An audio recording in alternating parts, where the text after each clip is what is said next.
So it's been what, like 3 weeks since the last time I did a hot takes video, and I'm sorry about that. But regardless, welcome to LEGO Star Wars Hot Takes episode 36. As always, if you have any hot takes or controversial opinions about LEGO Star Wars, make sure to go ahead and drop them down in the comments below. And jumping right into it, this first one comes from Zoidal_YT. He says, hot take, UCS sets should all be minifig scale, minus maybe capital ships and the Death Stars. The oversized starfighters are not good. And well, this might sound surprising to you, but I've actually been seeing people say this for years at this point, and I'm responding to it not because I think it's a hot take, it's because, not to be a jerk, I think it's kind of a ridiculous take. So obviously, as we all know, UCS sets are the most expensive sets that LEGO makes for Star Wars. So because of that, their target audience and their consumer base is a lot smaller than the target audience and the consumer base of cheaper sets and play sets. Because, the average person can't just casually drop hundreds of dollars on a LEGO set, which means that LEGO has to limit UCS sets to the most popular vehicles in Star Wars, like the Millennium Falcons, the Death Stars, the Star Destroyers, the Super Star Destroyers, and then of course the oversized starfighters like you mentioned. So that right there already makes the options of UCS sets pretty limited, and the oversized starfighters like you mentioned happen to be some of the most popular ships in Star Wars. So then if LEGO was to remove those from the lineup of UCS sets, that would make the options even more limited than they already are. And that's just one problem with this. The other problem is that these oversized starfighters that you mentioned are also the cheaper UCS sets. They're the ones that cost, $200 to $300 and are already relatively more affordable. The ones that are actually minifigure scale are the super expensive ones, like the $800 Millennium Falcon, the $800 AT-AT, the $600 Razor Crest, the $500 Sail Barge. The minifigure scale ones are the expensive ones, besides like maybe the UCS Slave 1, and obviously they can't just release a new UCS Slave 1 every year. And then not even to mention, all of the play scale starfighters are already minifigure scale. The play scale X-Wings and TIE Fighters, the play scale Y-Wings, the play scale V-19 Torrent, the play scale ARC 170, the play scale Jedi Interceptor, I could go on. All of those sets are already minifigure scale as play sets. So then it's like, what do you want LEGO to do? Just release a $70 X-Wing and then slap a 18 plus black box art on it and call it a UCS set? And then also, the oversized UCS starfighters are just cool sets in general. I'm always going to defend them. I don't really care that they're oversized and can't fit minifigures on the inside because they're just awesome display pieces. Over the past 10 years, LEGO has been so consistent with them. I honestly don't really even think their sets LEGO can mess up at this point. And you really gotta own one and actually have it on display to know how good they are. And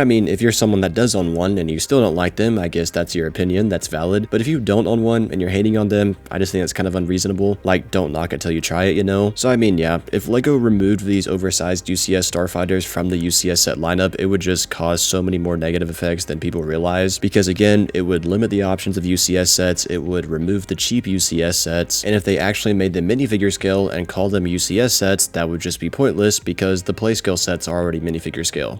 Realistically at this point, I think LEGO has come close to just running out of options when it comes to UCS minifigure scale sets. The only ones I can think of off the top of my head that they still might do is like a minifigure scale ATTE at like $300 maybe. A minifigure scale Kylo Ren's command shuttle would probably work really well. I think a minifigure scale U-Wing might work. I also think a minifigure scale MTT might work, even though that would probably be like a $500 set, so I don't know. And then I'll go out on a limb and say like maybe Darth Maul Sith Infiltrator. But other than those, they've kind of just run out of options for minifigure scale UCS sets. Because like I mentioned earlier, UCS sets have to be very, very popular vehicles. So like they can't just be making any ship in Star Wars a UCS set. It has to be something that's very, very iconic. And no, I don't mean iconic within the LEGO community like a UTAT. I mean iconic to Star Wars fans and the Star Wars fan base as a whole, not just the small bubble of the LEGO community. Vettel Tuna says, hot take, the 2009 Y-Wing is the only old LEGO Star Wars set that would still hold up if it was released today without any changes. And yeah, I disagree with this one. Not because I think there's other sets from that era that would also hold up, but just because I don't think any sets from that era would hold up today. Now, don't get me wrong, the 2009 Y-Wing is a very beautiful set, and I do in fact think it was ahead of its time for 2009. I'd say this set maybe could have been released in like 2013 or 2014, maybe even 2015 without any design changes and still hold up to those sets, but definitely not any later than that. You gotta realize that 2009 was what, like 17 years ago almost at this point, and as good as that set is, and as far ahead of its time as it was for the year it released, it just does not compare to what we get today. The play sets LEGO makes for Star Wars today, controversial or not, are some of the most well-built and well-detailed sets they have ever designed. Again, controversies and inaccuracies or whatever aside, the play sets they've been releasing for the past 2 or 3 years are so detailed, so structurally sound and so well built that anything released prior to like 2014 or 2013 just does not compare at all. So again, this 2009 Y-Wing is a great set. I think it could have been released in like maybe 2013 or 2014, but definitely not today in 2025. This next one comes from Slipback Check. He says, hot take, the 2018 Solo Millennium Falcon is the worst playscale Millennium Falcon in the last 20 years. I don't like the colors or the front with that weird thing. And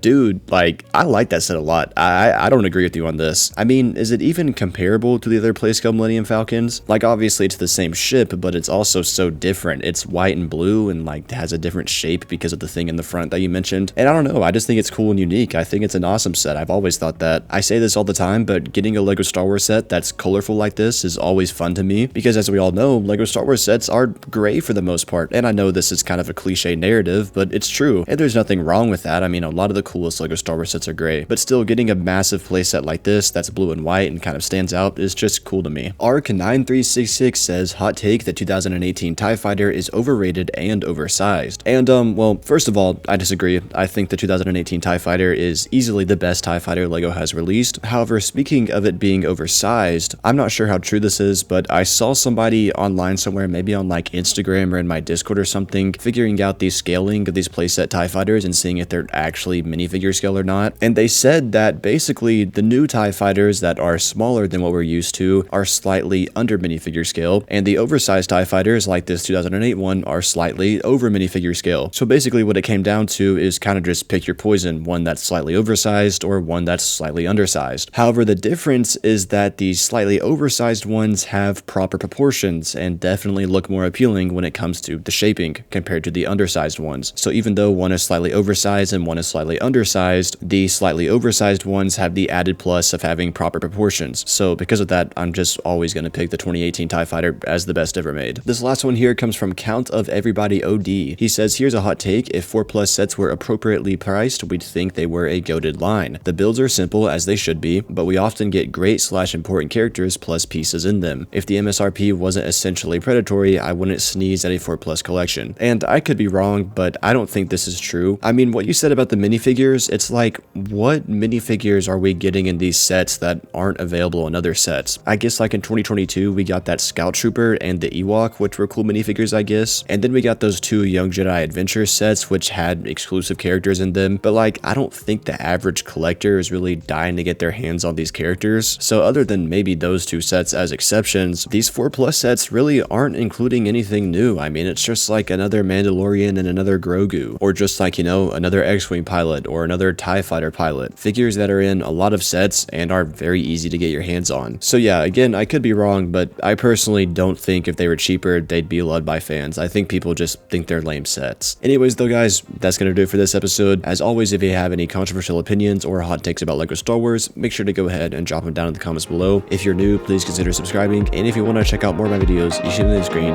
right now.